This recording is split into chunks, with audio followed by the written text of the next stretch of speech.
जय माता दी भक्तों, आप सभी को नवरात्रि की हार्दिक शुभकामनाएं। आज दिनांक है 19 मार्च, दिन गुरुवार। आज से प्रारंभ हो रहा है चैत्र नवरात्रि का प्रथम पावन दिन। नवरात्र के इन 9 दिनों में यदि कोई साधना सबसे अधिक फलदायी और पुण्यदायी मानी गई है तो वह है माँ भगवती की आराधना और दुर्गा सप्तशती का पाठ। शास्त्रों में कहा गया है, जो भक्त श्रद्धा और भक्ति से दुर्गा सप्तशती का पाठ करता है या उसे श्रद्धा से सुनता है, उसे नवरात्रि व्रत का संपूर्ण फल प्राप्त होता है। माँ जगदम्बा की विशेष कृपा से उस पर सदैव बनी रहती है। इसलिए आज से नवरात्रि के प्रत्येक दिन क्रमबद्ध रूप से दुर्गा सप्तशती के सभी 13 अध्याय सुनाए जाएंगे। आज नवरात्रि के प्रथम दिन पर आप दुर्गा सप्तशती का प्रथम अध्याय सुनेंगे। शास्त्रीय विधि के अनुसार दुर्गा सप्तशती के पाठ से पहले दुर्गा कवच, अर्गला स्तोत्र और कीलक स्तोत्र का पाठ किया जाता है। इसलिए प्रत्येक दिन आप सबसे पहले दुर्गा कवच, अर्गला और किलिक और उनके बाद उस दिन का निर्धारित अध्याय सुनेंगे। सभी भक्तों से एक छोटी सी प्रार्थना है, यदि आप पाठ सुनना आरंभ करें तो कृपया नवरात्रि के प्रथम दिन से लेकर अंतिम दिन तक सभी अध्याय अवश्य सुने, क्योंकि शास्त्रों में कहा गया है, दुर्गा सप्तशती का पाठ बीच में छोड़ दिया जाए तो उसका पूर्ण फल प्राप्त नहीं होता। इसलिए श्रद्धा और भक्ति के साथ नवरात्रि के 9 दिनों में माँ दुर्गा की कृपा प्राप्त करने के लिए प्रतिदिन इस पाठ को अवश्य सुने। अब सुनते हैं माँ भगवती का ध्यान करते हुए दुर्गा सप्तशती के पाठ। सबसे पहले हम पढ़ेंगे दुर्गा कवच। ओम नमः चंडिकाय। माँ दुर्गा के चंडी स्वरूप को हमारा कोटि कोटि नमन है। यह चंडी कवच भगवान ब्रह्मा द्वारा वर्णित है, जिसमें कुल 56 छंद है। चामुंडा देवी, दिग्बंध देवता और जगदम्बा माता का ध्यान करते हुए हम दुर्गा सप्तशती के पावन पाठ का प्रारंभ करते हैं। प्रिय श्रोताओं, आप सभी से अनुरोध है कि कथा सुनने से पहले वीडियो को लाइक करें और कमेंट बॉक्स में जय माता दी लिखकर माँ भगवती के चरणों में अपनी हाजिरी अवश्य लगाएं।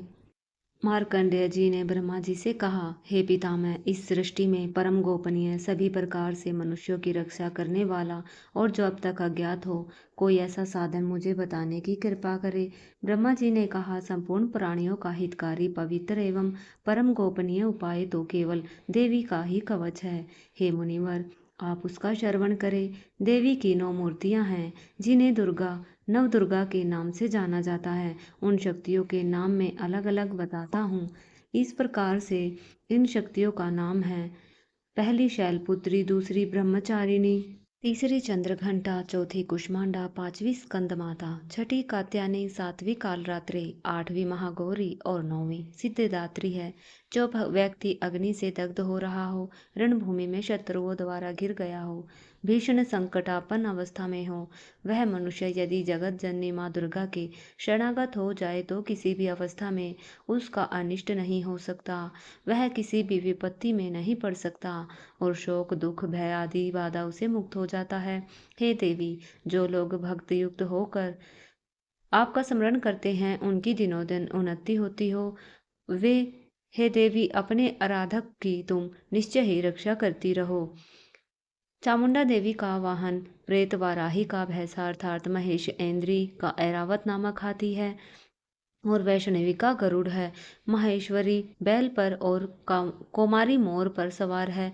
विष्णु पत्नी महालक्ष्मी हाथ में कमल लिए कमलासन पर विराजती है। श्वेतवर्णा ईश्वरी बैल पर तथा देवी सरस्वती समस्त अलंकारों से विभूषित होकर हंस पर आरूढ़ है। समस्त देवी अपने अलंकारों एवं रत्नों से सुसज्जित होकर योग शक्तियों से परिपूर्ण है। इनके अतिरिक्त और भी अनेक देवियां हैं, जो दानवों के दलन और संतों की सहायता के लिए क्रोधित रूप में रथ पर सवार रहती हैं। उन देवियों के कर कमलों में शंख, चक्र, गदा, शक्ति, हल, मूसल, खैटक, तोमर, परशु, पाश, भाला, त्रिशूल, उत्तम प्रकार का सींग, धनुष आदि शस्त्र सुशोभित है। उनके शास्त्र धारण करने का उद्देश्य देवताओं की सुरक्षा, दैत्यों का विनाश एवं भक्तों को अभय प्रदान करना है। शत्रुओं को भयभीत करने वाली हे देवी, तुम मेरी रक्षा करो। प्रखर तेज के कारण मैं तुम्हारी ओर दृष्टिपात नहीं कर सकता। इंद्री शक्ति पूर्व दिशा में मेरी रक्षा करो और आग्नेय शक्ति आग्नेय कोण में रक्षा करे। वाराही देवी दक्षिण दिशा में, खरदारनी नैत्य कोण में, वारुणी शक्ति पश्चिम दिशा में और मृगवाहिनी शक्ति वायव्य कोण में। मेरी रक्षा करे। कौमारी शक्ति उत्तर में, शूलधारणी शक्ति ईशान कोण में, ब्रह्मणी ऊपर और ब्रह्म वैष्णवी शक्ति मेरे नीचे रक्षा करे। इस प्रकार शवारूढ़ चामुंडा देवी दशों दिशाओं में मेरी रक्षा करे। आगे जया और पीछे विजया मेरी रक्षा करे। वाम पार्श्व अजिता नाम की शक्ति दाहिनी और अपराजिता शीख में उदोतिनी और मस्तक में उमा शक्ति मेरी रक्षा करे। ललाट में मालाधारी दोनों भौं में यशवी भू मध्य में त्रिनेत्रा और नासिका में यम घंटा मेरी रक्षा करे।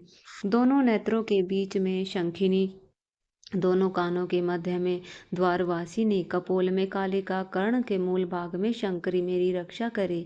नासिका में सुगंधा, ऊपरी ओष्ठ में चर्चिका, अधोष्ठ में अमृत कला और जीभ की रक्षा सरस्वती करे।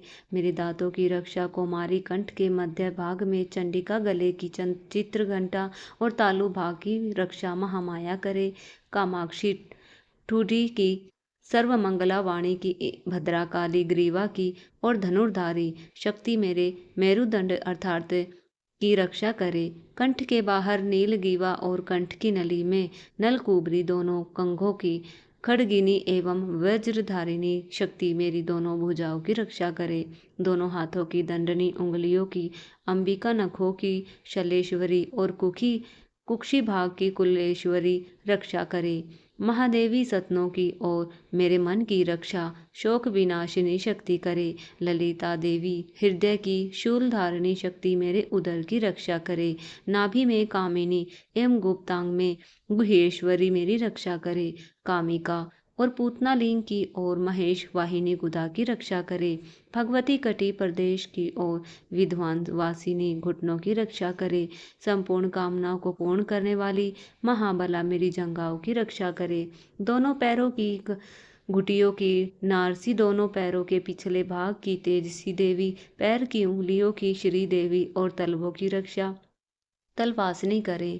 दृंशा कराली नखों की ऊर्ध्वेश्विनी, केशों की कोबेरी, रोमावली के छिद्रों की और वागीश्वरी मेरी त्वचा की रक्षा करे। पार्वती देवी रक्त, मज्जा, चर्बी, मांस, हड्डी, मैंदे की रक्षा करे।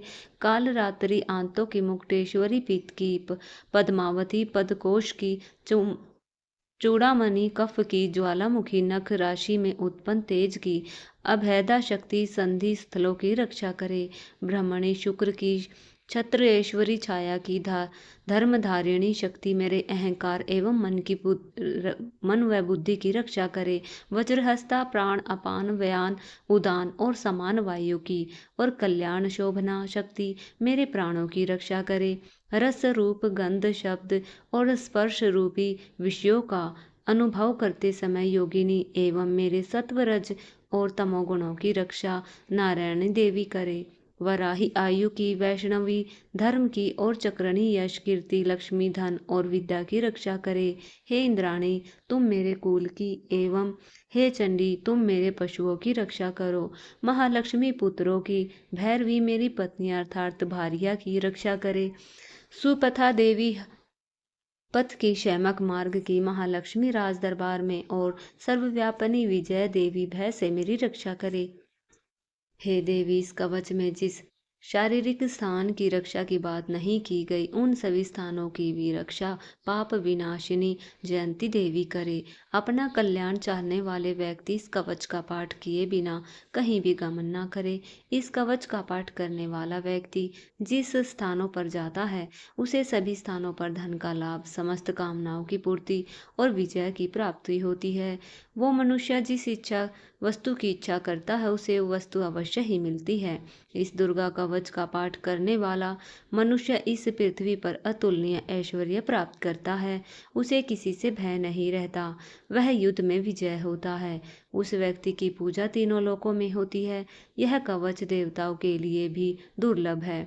इस देवी कवच का जो लोग श्रद्धा पूर्वक तीनों कालों में पाठ करते हैं, उन्हें देवी कला प्राप्त होती है। वे तीनों लोकों में किसी से परास्त नहीं होते। वह प्राणी शतायु होता है, उसकी कभी अकाल मृत्यु नहीं होती। उसके लूता, चेचक समस्त रोग नष्ट हो जाते हैं। उस पर स्थावर विष और जंगम विष जैसे सर्प, बिच्छू आदि के दंश से उत्पन्न होने वाले विष का कोई प्रभाव नहीं होता। किसी प्रकार के तांत्रिक कर्म जैसे मारण, मोहन, वशीकरण, उच्चाटन, विद्वेषण, शांतिकरण उस पर अपना प्रभाव नहीं डालते। मंत्र, यंत्र, पृथ्वी आकाश में विचरण करने वाले ग्राम देवता, जल से उत्पन्न उपदेश सिद्ध समस्त देवता, समस्त कुल देवता, कंठमाला और गले का विशिष्ट रोग, डाकिनी, शाकिनी और अंतरिक्ष में विचरने वाले भूत, पिशाच, गंधर्व, राक्षस, वैताल, कुष्मांड और भीषण भैरव आदि समस्त अनिष्ट कारक जीव इस कवच का पाठ करने वाले व्यक्ति को देखते ही स्वयं नष्ट हो जाते हैं।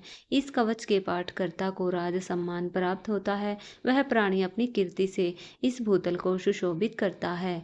इस कवच के पाठ के उपरांत जो दुर्गा सप्तशती का पाठ करता है, उसकी कीर्ति इस धरती पर बनी रहती है। जब वह पहाड़, वन, कानन में युक्त यह पृथ्वी विद्यमान होता है, इस कवच का नित्य प्रतिपाठ करने वाला व्यक्ति देह त्याग के पश्चात महामाया की कृपा से परम पद का अधिकारी होता है। यह शिव सामीप्य प्राप्त कर आनंद पूर्वक निवास करता है। इस प्रकार देवी कवच समाप्त हुआ। अब श्रवण करते हैं अर्गला स्तोत्र। मार्कंडेय जी ने कहा, जगदम्बिका के स्वरूप भूत जयंती, मंगला काली, भद्रा काली, कपालिनी, दुर्गा, क्षमा, शिव धात्री, स्वाहा, स्वधा आदि देवियों को हम प्रणाम करते हैं। हे चामुंडे, आपकी जय हो। संपूर्ण जीवों की संताप विनाशिनी देवी, आपकी जय हो। समस्त चराचर में परिव्याप्त हे देवी तथा काल रात्रि में आपकी जय हो। हे मधु कपट विनाशिनी, हे ब्रह्म वर पदे, आपको नमस्कार है। आप मुझे रूप, विजय और यश प्रदान करें, मेरे शत्रुओं का नाश करें। हे महिषासुर वासिनी एवं भक्तों को सुखदायिनी देवी, आपको मेरा नमस्कार है। आप मुझे रूप, यश, जय आदि प्रदान करें, मेरे शत्रुओं का विनाश करें। चामुंड और रक्त बीज आदि दैत्यों की विनाशिनी देवी, तुम मुझे रूप, जय और यश प्रदान करो, मेरे रिपुओं का नाश करो। शुभ निशुंभम और धूम्राक्ष दैत्य की संहारिणी हे देवी, तुम मुझे रूप, यश, सुख्याति प्रदान करो, मेरे शत्रुओं का नाश करो। वंदनीय चरणा और संपूर्ण सौभाग्यदायिनी देवी, तुम मुझे रूप, यश और कीर्ति प्रदान करो एवं मेरे शत्रुओं का संहार करो। अचिंत्य स्वरूप, अचिंत्य चरित्र वाली शत्रु विनाशिनी हे देवी, तुम मुझे रूप, जय, कीर्ति दो, मेरे शत्रुओं का नाश करो। पाप विनाशिनी हे चंडी देवी, जो लोग तुम्हें भक्तिपूर्वक नमन करते हैं, तुम उन्हें यश, रूप, सुकृति प्रदान करो, उनके शत्रुओं का दमन करो। हे व्याधि विनाशिनी चंडिके देवी, जो लोग भक्ति भाव से तुम्हारा अभिनंदन करते हैं, उन्हें तुम रूप, यश और जय प्रदान करो, उनके शत्रुओं का नाश करो। हे चंडिके, जो लोग भक्ति युक्त होकर तुम्हारे पूजन और नमन करते हैं, उन्हें तुम रूप, जय, यश दो, उनकी बैरियों का विनाश करो। हे देवी, तुम मुझे सौभाग्य और आरोग्य लाभ प्रदान करो, मुझको रूप एवं विजय देकर यशस्वी बनाओ, मेरे शत्रुओं का दमन करो। हे देवी, मेरे शत्रुओं का संहार करो, मुझे रूप, बल और जय दो। हे देवी, मेरा कल्याण करो, तुम मुझे अतुल संपत्तिशाली बनाओ, रूप दो, जय दो, कीर्ति दो, मेरे शत्रुओं का संहार करो। हे अम्बे, देवासुरों के सिरों रत्नों के स्पर्श से तुम्हारे चरण पूजित होते रहे। हे भगवती, तुम मुझे रूप दो, यश दो, जय दो, मेरे शत्रुओं का विनाश करो। अपनी प्रचंड भुजाओं से दानवों के दर्प का दलन करने वाले, हे देवी, तुम मुझे रूप दो, जय दो, कीर्ति दो, मेरे भक्तों का नाश करो। अपने भक्तजनों की अत्यंत आनंद प्रवाहिनी हे अंबिके, तुम मुझे रूप, जय और यश देकर मेरे शत्रुओं का दमन करो। हे देवी, मेरी इच्छा के अनुरूप कार्य करने वाली कुलीन सुंदर पत्नी मुझे प्रदान करो, जो इस संसार सागर से मेरा उद्धार करने वाली हो। हे देवी, ध्यान स्त्रोत का पाठ करके जो भक्त दुर्गा सप्तशती का पाठ करते हैं, उन्हें दुर्गा सप्तशती के पाठ का संपूर्ण फल प्राप्त होता है। भगवती के अनुग्रह से उन्हें प्रचुर धन लाभ होता है। इस प्रकार अगला स्त्रोत यहीं पर समाप्त हुआ। अब सुनते हैं किल्क स्त्रोत। मार्कंडेय मुनि ने कहा, जिन आशुतोष भगवान शिव विशुद्ध ज्ञान ही शरीर रूप है, जिनके तीनों नेत्र तीनों वेदों के रूप है, जिन्होंने अपने मस्तक पर चंद्र धारण कर रखा है, जो संपूर्ण कल्याण के भूत है, ऐसे भगवान शिव की मैं वंदना करता हूँ। यह किल्क स्त्रोत सप्तशती के पाठक के लिए सप्तशती मंत्रों के अंगभूत रूप में है। जो लोग इस किल्क का पाठ करते हैं उनका सदैव मंगल होता है।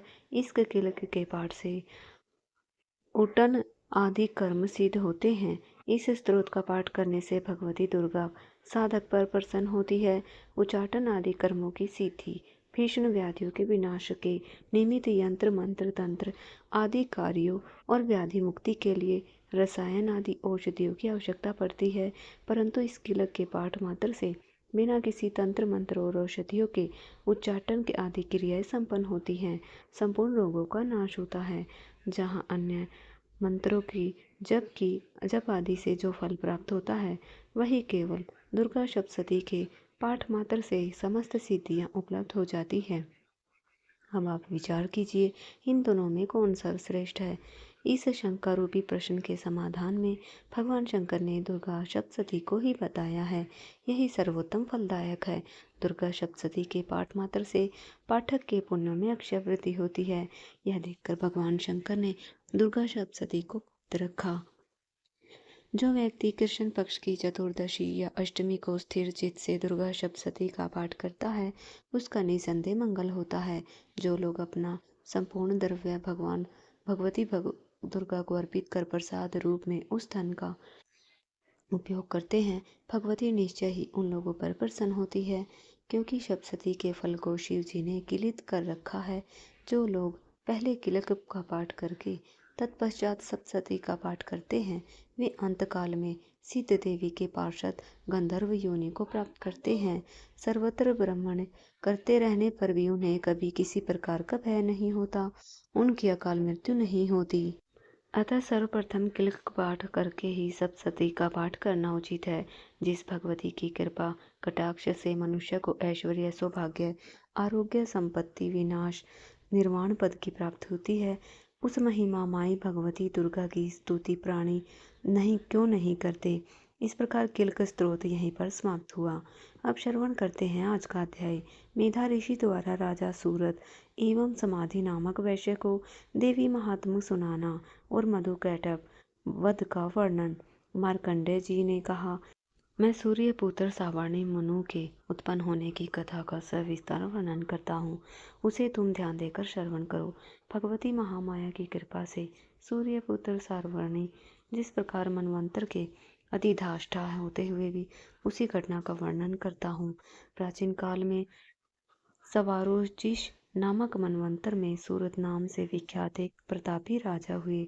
चैत्र वंश में उत्पन्न राजा सूरत का संपूर्ण भूमंडल पर एक छत्र राज्य था। वे प्रजा का पालन अपनी संतान के समान करते। राजा सूरत की दंड व्यवस्था अत्यंत कठोर थी। अपने विपक्षियों के साथ राजा सूरत ने भीषण संग्राम किया। यद्यपि कोल विध्वंसी क्षत्रियों की संख्या अल्प ही थी, किंतु विजय उन्हीं लोगों को मिली। विरोधियों द्वारा पराजित होकर राजा सूरत अपनी राजधानी आए। अपने देश तक ही अपने राज्य की सीमा निर्धारित कर दी। इससे अधिक से अधिक वे राज्य का विस्तार न कर सके। पहले से शासित भूमि भी छोड़नी पड़ी। अपनी हार मान लेने पर शत्रुओं ने उनका पीछा नहीं छोड़ा। राजा सूरत पर पुनः आक्रमण कर दिया गया। युद्ध के कारण राजा सूरत का सैन्य बल क्षीण हो गया। इसलिए उनके विश्वस्त मंत्रियों ने ही कुचक्र रचकर सूरत के संपूर्ण राज्य को हस्तगत कर दिया। राजा में अब राज्यश्री ही नहीं रह गई थी, इसलिए वे अकेले अश्वारूढ़ होकर मृग के बहाने घोर जंगल में पलायन कर गए। वन में जाकर सूरत ने विप्रवर मेधा ऋषि का आश्रम देखा। वहां जाकर अनेक नरभक्षी और मांसाहारी हिंसक पशु अपने स्वाभाविक हिंसक प्रवृत्ति को त्याग कर शांत भाव से विचरण कर रहे थे। मुनि की शिष्य मंडली से उस आश्रम और वन प्रांत का सौंदर्य मुखरित हो उठा। आश्रम में आए राजा सूरत की मुनि ने आवभगत की। कुछ दिन तक वहां विश्राम करते रहे। एक बार मोह माया से ग्रसित होकर राजा सूरत अपने मन में सोचने लगे, मेरे पूर्वजों द्वारा अधिकृत नगर आज मुझसे वियुक्त होकर खंडहर हो गया है। मेरे विश्वासघाती कर्मचारी न जाने उस नगर की रक्षा करते होंगे या नहीं। मेरा मतमाता हाथी आज न जाने की स्थिति में होगा। यह विचार करते रहे। इस प्रकार अनेक कुतर्क राजा के मन में उठ रहे थे। एक दिन मेधा मुनि के आश्रम में के समीप एक वेश्या को देखकर राजा ने पूछा, भाई तुम कौन हो? तुम्हारे यहाँ आने का क्या प्रयोजन है? तुम्हें देखने से बहुत ही व्यग्र अनमने से जान पड़ रही हो। राजा के यह सहानुभूतिपूर्ण वचन सुनकर वेश्या ने राजा को प्रणाम किया और बोला, राजन, मैं संपन्न कुल में उत्पन्न वैश्य जाति का मनुष्य हूँ। मेरा नाम समाधि है। धन लोलुप स्त्री पुत्रों ने अपने स्वार्थ साधन के लिए मुझे घर से निकाल दिया। इस समय मैं स्त्री पुत्र और धन से भी हीन हूँ। मैं अपने प्रियजनों ने ही मेरे धन का हरण करके मुझे धन के लिए अनधिकारी ठहराया है। इसे क्षुब्ध होकर मैं घर का परित्याग कर वन में चला जाता हूँ। वैश्य की बात सुनकर राजा ने उनसे पूछा, जिन परियोजनों ने धन लिप्सा के कारण तुम्हें घर से निकाला, उन स्वार्थपरायण सर्वजनों के ऊपर तुम्हारी इतनी गहरी ममता क्यों है? राजा से बोला, आपका यह प्रश्न उचित है। मेरा मन उन स्वार्थी कुटुंबियों की ममता छोड़ने को तैयार नहीं। आप ही बताइए मैं क्या करूं? उन लोगों के प्रति मेरे ममता की भावना है। हे महानुभाव, इतना जानते हुए भी न जाने क्यों मेरे मन में स्वार्थी लोगों के प्रति ममता बनी हुई है। इसके रहस्य को जानने की इच्छा रखते हुए इसे मैं नहीं समझ पा रहा। उन लोगों के विरह से कातर होकर मैं आहें भर रहा हूँ। कुटुंबियों का मुझसे कुछ लगाव भी नहीं, फिर भी मेरा मन उन लोगों के लिए संतप्त है।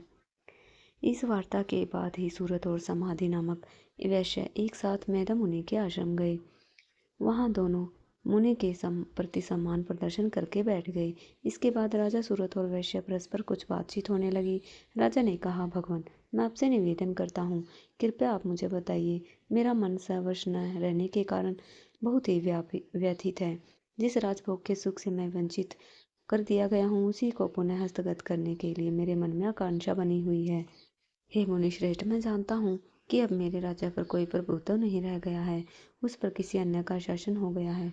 मैं अपनी अज्ञानता वंश उसी मोह में पड़ा हूँ। इन सब बातों में क्या भेद है, मैं कुछ समझ नहीं पा रहा। ऐसा जानते हुए भी यह वेश्या अभी तक अपने कुटुंबियों के मोह से ग्रस्त है। इसके साथ ही अन्य बातों में भी इन दोनों वर्गों में अनेक समानताएं होती है। उदाहरण के रूप में तुम पक्षियों को ही ले लो। वह स्वयं भूखे रहकर बच्चों को चोंच में अन्न का कण डालकर चुगाते हैं। हे राजन, क्या तुम्हें नहीं मालूम, यह मनुष्य समझदार होकर भी लोभवश अपने किए हुए उपकार के बदले उपकृत होने के लिए पुत्र की इच्छा करते हैं। उन सब में समझदारी होते हुए भी संसार की स्थिति को बनाए रखने वाली महामाया भगवती के प्रभाव द्वारा मोहरूपी भंवर में डाल दिए जाते हैं। उसी में वे जीव अहर्निश डूबते उतराते रहते हैं।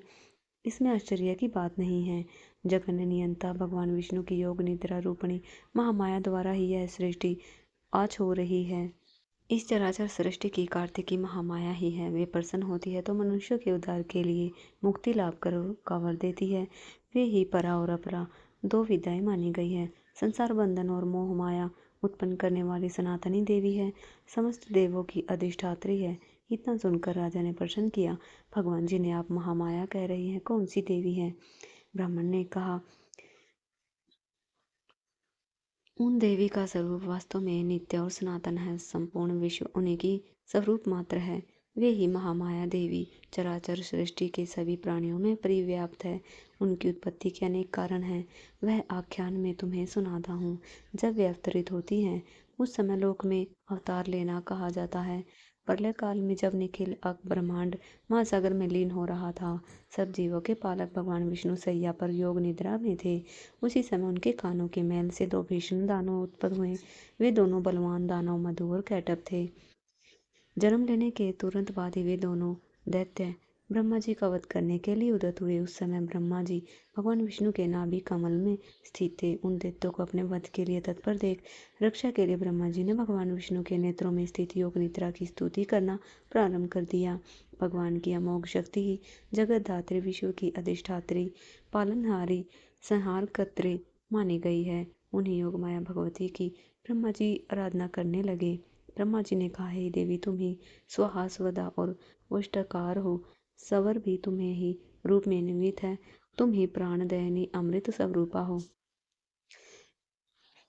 हे देवी, तुम ही संध्या सावित्री परम जननी स्वरूपा हो। तुम पर ही निखिल ब्रह्मांड आधारित है। तुम ही महाविद्या, महामाया, महामेधा हो। तुम ही महारात्रि, महामोहरात्रि, तुम ही ईश्वरी बोध रूपा बुद्धि हो। तुम ही संपूर्ण जगत की रचयिता, पालक, संहारक। भगवान विष्णु को भी तुमने निद्राभूत कर रखा है, तब तुम्हें स्तुति करने में इन ब्रह्मांड में कौन सक्षम है। हे देवी, तुम तो अपने उदार प्रभाव के कारण ही प्रशंसित हो।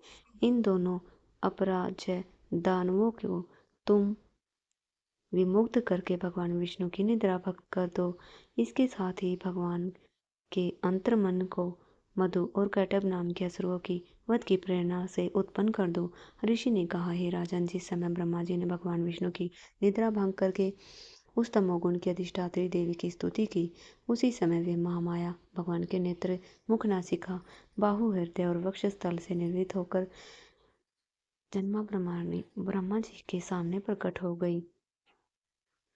ऐसी स्थिति में भगवान विष्णु ने दोनों महापराक्रमी दानवों के साथ 5,000 वर्षों तक निरंतर बाहु युद्ध किया।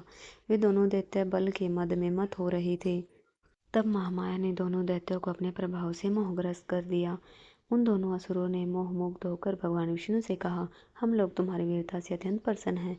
तुम हम लोगों से अपनी इच्छित वर मांग लो। दैत्यों की बात सुनकर भगवान बोले, तुम दोनों मेरे ऊपर प्रसन्न हो तो मैं यही चाहता हूँ, तुम लोगों की मृत्यु मेरे ही हाथों हो। इसके अतिरिक्त मुझे किसी अन्य वरदान को पाने की लालसा नहीं।